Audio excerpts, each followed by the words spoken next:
Muy bien, apreciados. Decíamos en el primer bloque que íbamos a continuar en este segundo hablando del tema más complicado de todos, que es el ajuste fiscal. Algo que es verdaderamente de temer, ¿verdad? Pero vamos a hacer un pequeño paréntesis porque en el redes en vivo número 10 del sábado pasado, aquí estuvo presente Ana Rosengurt hablando ¿de qué habló el profesor que usted estuvo aquí con ella? Presentándonos su libro El aura radiactiva. Que usted lo tiene aquí. Sí, pero la verdad que fue muy interesante y mucha gente nos llamó, inclusive cuando terminó el programa, haciéndonos una cantidad de preguntas que quedaron un poco en el tintero. El problema es que esta señora, la verdad que es un honor haberlo tenido acá, tanto estudió con este problema de las radiaciones en las mamografías, que surgió al final de esto, nos llamaron gente preguntándonos, pero perdone, ustedes dicen que la mamografía es perjudicial para la salud, ya que, como lo dijo el mismo Tabaré Vázquez, las radiaciones producen cáncer. Claro. Lógico, después impuso por un monopolio, o sea, impuso un monopolio de la mamografía en base a un decreto gubernamental. Esto es una cosa que no se da en ninguna parte del mundo. Somos únicos en el mundo. Inclusive cuando Ana Rosengurt habló, o habla en el libro y habló también en el programa, de las consultas que ella hizo a diferentes eminencias médicas en todas partes del mundo, dijeron que no podían concebir que existiera un país que exigiera la mamografía por obligación.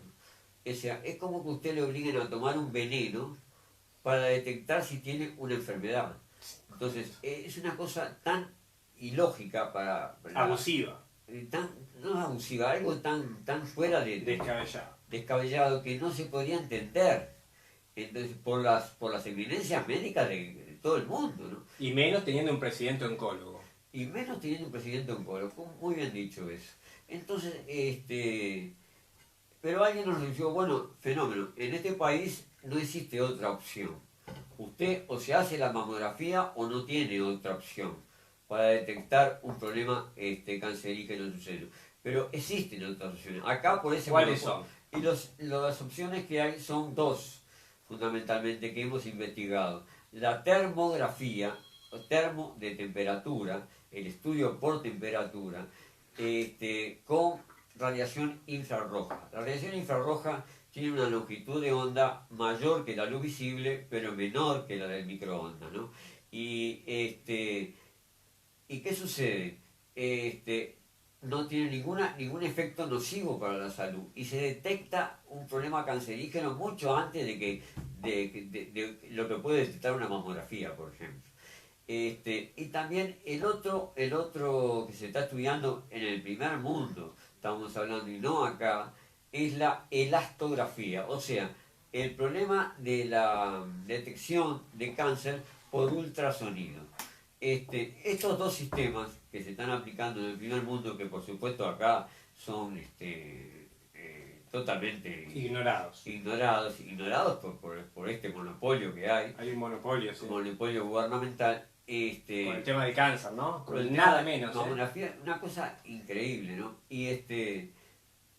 Pero ¿por qué acá en este país no se hace eso? Pues la gente me explicaba, me preguntaban a mí y a los oyentes del programa de cuáles son las alternativas a eso y dónde se podrían hacer. Lamentablemente no tenemos alternativas en este país, vuelvo a decirlo por el problema del monopolio que estábamos hablando. Y las dos alternativas que hay en estudios científicos hoy en día son esas dos, las más modernas y que son aplicables en México, Estados Unidos y en varios países de Europa. Hay que ver que hay países ya que la mamografía ya las desaconsejan desde todo punto de vista en la parte médica, como en Francia, en Suiza. Tenemos artículos acá médicos en los cuales ya esto fue totalmente desechado. Y resulta que, por suerte tenemos una uruguaya que se ha preocupado de todos estos temas y va a ser invitada a un congreso médico. Ella no es médica, pero va invitada a un congreso médico en el cual hablan de la prevención del cáncer por los diferentes diagnósticos, ¿no? O sea, por lo menos tenemos esta uruguaya que va a ser presentada su exposición en un congreso médico que va a haber en Sydney, Australia, a partir del 5 de diciembre de este año. Perfecto. Bueno, quería aclarar eso. Gracias. ¿Y qué pasa? También forma parte, Ana, de un grupo enorme de uruguayas y uruguayos que están detrás de una cantidad de reclamos acerca de la salud, como por ejemplo también, bueno, el grupo Libertad Sanitaria, ¿verdad? Así que estamos hablando en este caso de Ana, con este libro maravilloso, El aura radioactiva, de radiación seguro, y como la cara visible, pero de una cantidad de personas que con justa razón se preocupan y a quienes debemos agradecer, ¿verdad? Como Ana, de que esta información esté sobre el tapete. El problema es que como no son las radiaciones, son invisibles. Esto me hace recordar a un taller mecánico. Si usted entra en un taller mecánico, ¿cuál es el principal peligro que hay en un taller mecánico? Que se le caiga una llave inglesa en la cabeza. No. El principal peligro que usted tiene en un taller mecánico... Que se le caiga un auto en la cabeza. Son los vapores que existen en ese taller mecánico. Si usted prende un fósforo o un encendedor, puede volar usted y el taller mecánico. Porque están continuamente trabajando con gasolina, con diésel, con aceites, con de todo tipo, que están en el aire, pero son invisibles.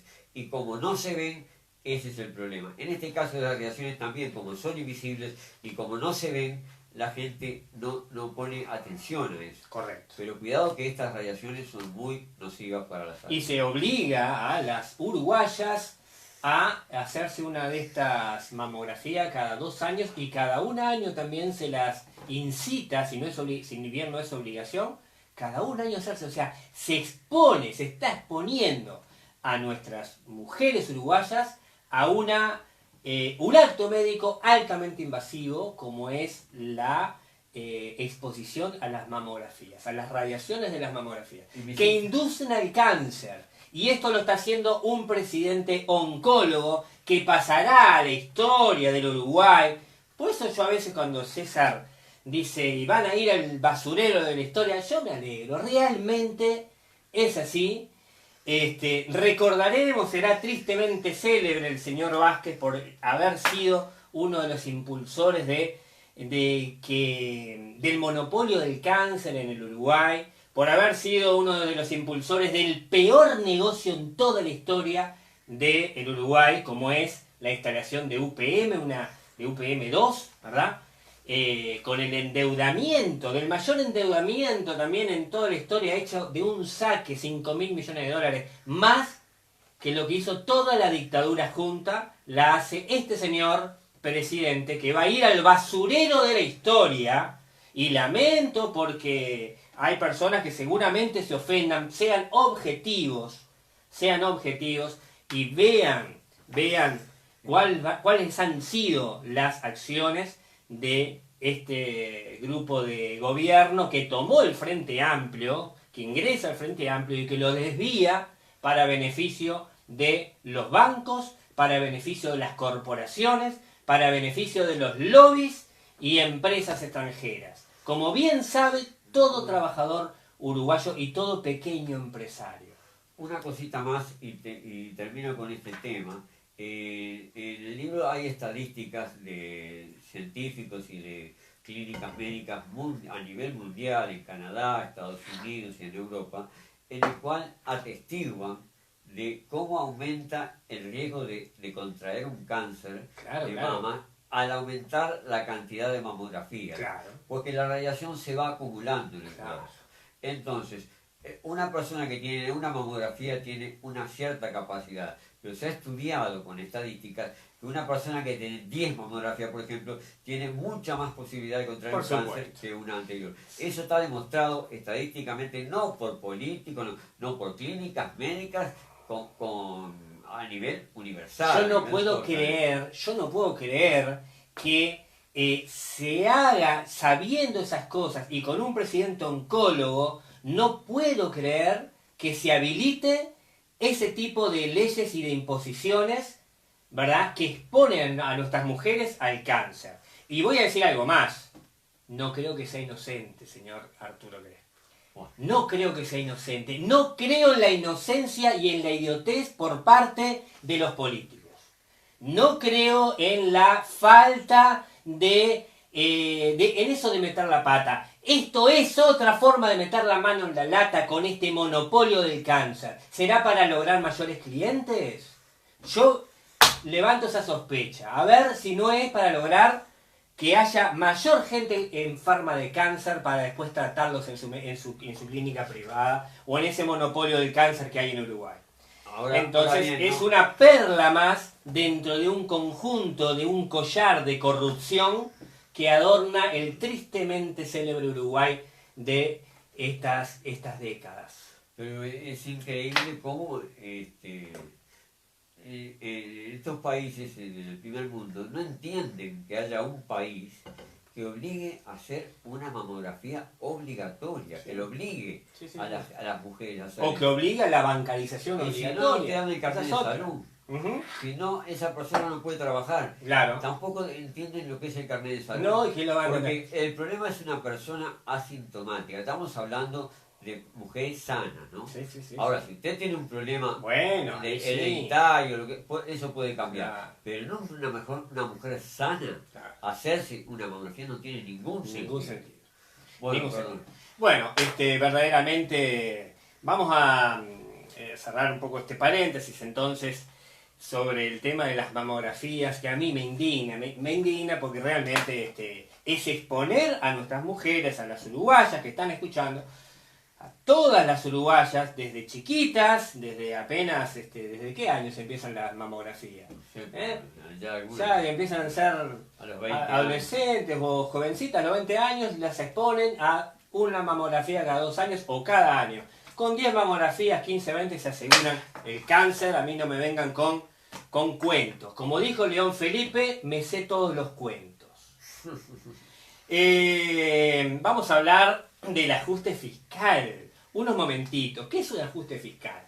A ver, se trata simplemente de eso para bajarle la tensión al programa. Se trata de... se ajustan los mecanismos de recaudación del Estado. Nada más ni nada menos. ¿Verdad? Ahora, ese ajuste puede ser a favor o en contra de la población y puede ser beneficiando a determinado grupo o perjudicando a determinado otro grupo. Es decir, este ajuste no se hace en general. Se haría en general, por ejemplo, un ajuste fiscal en general sería aumentar el IVA. 1 punto, 2 puntos, 3 puntos, entonces esa lo arregla a todo el mundo por igual. Pero en este caso, o generalmente, los ajustes tienen una clara, cuando uno examina los números y a qué franjas, en qué franjas incide, en qué franjas poblacionales, si es a los altos empresarios, los cargos, qué tipo de impuesto es el que se modifica y a quiénes perjudica o favorece, ¿verdad? Que nos damos cuenta que es claramente discrecional y el ajuste fiscal se hace entonces con la intención de, conseguir mayores recursos y que determinada franja de población sea la que lo aporte. En Uruguay se hizo un ajuste fiscal en el año 2017 que modificó el IRPF, por ejemplo. El IRPF, vamos a hablar un poquito del IRPF y después vamos a hacer una propuesta, como es nuestra costumbre en redes ecologistas. Siempre proponer. Al costado de la crítica está la propuesta. Esto se está haciendo mal y se puede hacer bien de esta manera, o por lo menos una buena idea para que otro la mejore. El IRPF es un impuesto progresional que grava con distintas tasas incrementales a diferentes tramos de ingresos laborales. ¿Sí? El ajuste fiscal aplicado por el gobierno en 2017 permitió un aumento del 26,3% de la recaudación. Unos 2.175 millones de dólares. Y bueno, ¿y qué fue lo que se modificó? Bueno, se modificó que los sueldos entre 54.000 y 108, que estaban en 20%, el IRPF pasó a 24, entre 54 y 108. Es decir, clase media. ¿Sí? Le aumentaron los impuestos a la clase media. De 108 a 180, de 20 pasó a 25. Le aumentaron un poquito más, ya una clase media alta, ¿verdad? Más de 100.000 pesos. Pero sigue siendo clase media. Y después le aumentaron los salarios, los sueldos públicos o privados de 180 a 270.000, ya clase alta. Si hablamos de clase, ¿no? Para hablar de franjas, bueno, los sectores más pudientes de la sociedad, evidentemente, que cobran más de 180.000 pesos, lo pasaron de 22 a 27, aumentaron 5%. Los que cobran más de 270.000 pesos, hasta 415.000 pesos, ahí capaz que entró el señor de la República FAP, ¿verdad?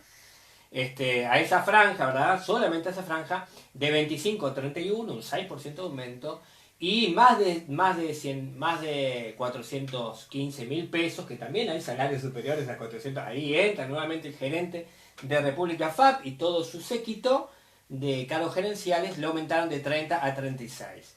¿Es correcto ese aumento?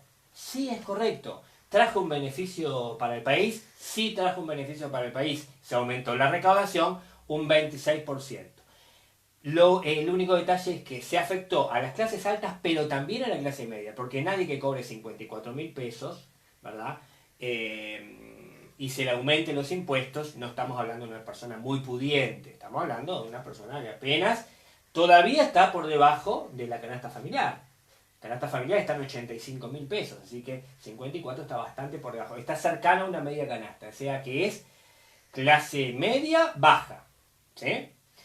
Es necesario modificar las franjas y eliminar algunas incongruencias en todo esto. Nuestra propuesta es de exoneración completa del IRPF hasta los 41.000 pesos. Es decir, hasta la media canasta básica. ¿Sí? Exoneración completa, ese debería ser el criterio. Menos de media canasta básica, es decir, cuando estamos hablando de canasta básica, estamos hablando de lo mínimo que necesita una familia para vivir, no se le puede estar aplicando impuestos. Cuando todavía no llega a la canasta, eso entendiendo que las dos personas tengan trabajo. Cuando en Uruguay sabemos que el desempleo está aumentando y ya anda por el 10% de desempleo y la tasa de empleo anda en el 50 y pico de por ciento. O sea, hay un montón de personas que no tienen trabajo en Uruguay. Pero aún considerando eso, bueno, hasta media canasta, exonerar. Que es distinto acá, ¿no? Porque lo que está vigente es, desde 25.000 pesos a 36, hay un 10%. Eso proponemos eliminarlo. De 36.000 pesos a 54, hay un 15%. Proponemos eliminarlo. Y empezar a grabar desde media canasta hacia adelante. Desde 41.000 pesos, el 10%. Es decir, hasta 41.540 pesos, actualmente hay un 10% de IRPF, proponemos llevarlo a cero. Desde 41.000 pesos a 62 hay un 15%, proponemos bajarlo, llevarlo a 10%, porque es clase media. De 62.000 pesos a 83, es decir, a la canasta, que está en 24, ponerlo en 20. ¿Sí? Es decir, de 3/4 canasta a una canasta, 20%. Es decir, seguimos bajando. Está en 24, lo bajamos a 20%. Esto es para que se vea que realmente cuando se aplica un impuesto, uno realmente puede favorecer a la clase media, a la clase baja o a la clase alta. Y nosotros proponemos eliminar los impuestos para la clase trabajadora baja, los pobres, y bajar todos los impuestos que corresponden a la clase media. Recién aumentarlos, ¿cuándo? Cuando hay sueldos mayores a la canasta básica. Ahí subirlos. Los que están de 83.000 pesos a 124.000, subirlos de 25% a 30%. Subirles un 5% a esa franja. A la franja que va de 124 a 207, subirle de 25 a 35, pues ya estamos hablando de altos salarios. De 125.000 pesos a 200 y pico de mil pesos. Subirle de 25 a 35, señores. Para esa franja no estamos hablando de todo el salario. sino a la franja que va entre 124 y 207, a esa franja se le aplica el 35%, se le debería aplicar, y no el 25% como ahora. Pero la franja que va más arriba de los 207 hasta los 311, pasarlo de 27 a 40. Vamos a grabar a las tasas altas, a los altos sueldos, de 311.000 pesos a 415, de 31 a 45%, y de 415.000 pesos, es decir, al señor de República FAP y a todo su séquito y a todos los altos cargos que están currando desde hace años, ponerle el impuesto, pasárselo de 35%, 36%, perdón, a 50%. Usted sabe, Crespi, que en los países del primer mundo, Europa, Italia, por ejemplo, el IRPF que se aplica a los altos sueldos es de un 55%. No veo razón por la cual en Uruguay los sueldos, el IRPF a los altos sueldos sea tan bajo. Si es tan bajo, significa que se está favoreciendo a este tipo de asalariado. Es decir, al asalariado potentado, a los grandes sueldos del Uruguay se los favorece. Entonces, desde estos micrófonos proponemos que se pare con los privilegios y realmente se aplique un impuesto alto a los sueldos altos. Aquello que se decía en palabras, que los que ganen más, paguen más, que se lo lleve a los hechos. O sea, que se habla de hechos y no palabras, que eso sea una realidad. Como puede apreciarse, este escalonamiento es mucho más justo y equilibrado. Absuelve a la gran masa de trabajadores pobres, quienes perciben menos de media canasta básica, y baja los impuestos a los demás trabajadores hasta las 20 bases de prestaciones y contribuciones, es decir, hasta lo que es la canasta básica familiar, que la ubicábamos en aquella época, hace unos meses, en 83.000. Ahora subió y está a más de 85. Luego establece nuestra propuesta de redes ecologistas, lista 2230 del PERI. Establece una franja de transición marcada que aumenta levemente los impuestos a los salarios que se van acercando a los 124.000 pesos. Aumenta levemente a esa franja de 25 a 30 y el peso del impuesto recae sobre los salarios más altos, que coinciden con lo de los políticos. Que hablábamos, ¿verdad?, de los políticos, cómo se enriquecen, ¿verdad?, a través del Estado. Bueno, que el Estado mismo les cobre un impuesto acorde. Y los altos cargos gerenciales del país, llámese regasificadora, llámese AFAP, llámese BPS o lo que sea, esos altos cargos gerenciales se los ha tratado con consideraciones y privilegios fuera de lugar, dando lugar a diferencias enormes entre el pueblo y el gobierno, generando lo que llamamos un gobierno y una clase política rica y un pueblo pobre. Esto es lo que proponemos para el ajuste fiscal que es necesario realizar. Estaremos fiscalizando y verificando que exhortamos al nuevo gobierno que tome en consideración, ofrecemos este estudio, esta propuesta, ¿verdad?, para que la lleven y la analicen, de cuánto podría beneficiarse todo el país implementando un IRPF mucho más justo, que exonere a clase pobre, que absuelva a la clase media y que incremente a las clases ricas y poderosas del país. Pero hay más, porque el IRPF no solamente afecta a los trabajadores, hay otro ítem del IRPF que afecta a las rentas de capital. Y usted sabe, Crespi, que solamente se recaudaron 294 millones de dólares durante 2017, mientras que en la categoría impuesto al trabajo se obtuvieron 1.881 millones de dólares. ¿Sabe por qué? Porque los impuestos que se aplican a las rentas, ¿sabe lo que son las rentas, no? Las personas que viven de los alquileres o que viven de los intereses en un banco es de apenas un 7%.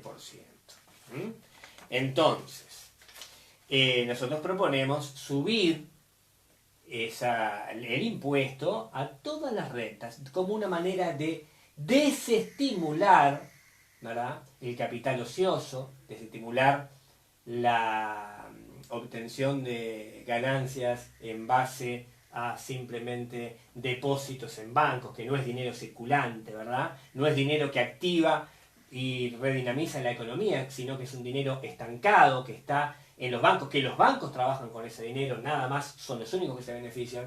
Nosotros proponemos entonces desestimular ese tipo de inversión y pasarlo de 7% a 12%, subirle un 5%, que podría ser discutible si no amerita una duplicación, pasar del 7 al 14, por ejemplo.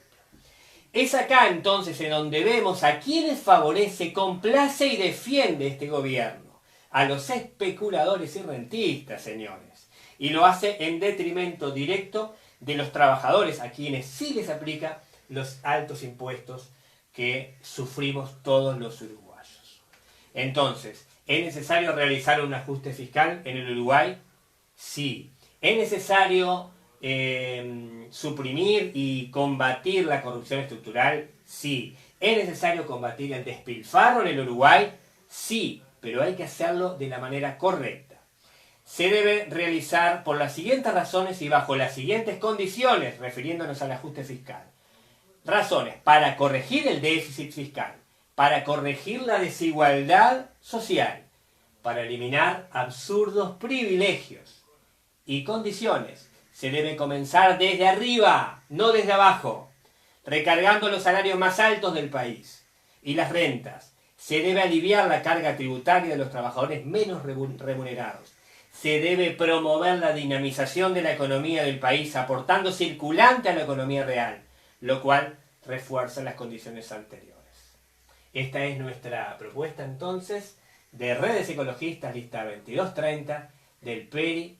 Nos despedimos, Arturo Crespi. Bueno, será hasta la próxima emisión. Será hasta la próxima, que tendremos una invitada especial para hablarnos de UPM en la próxima jornada, el próximo sábado. Nosotros nos despedimos, esto ha sido todo. Esto es Redes en Vivo, la audición de la lista 2230 del PERI. Hasta la próxima, amigos.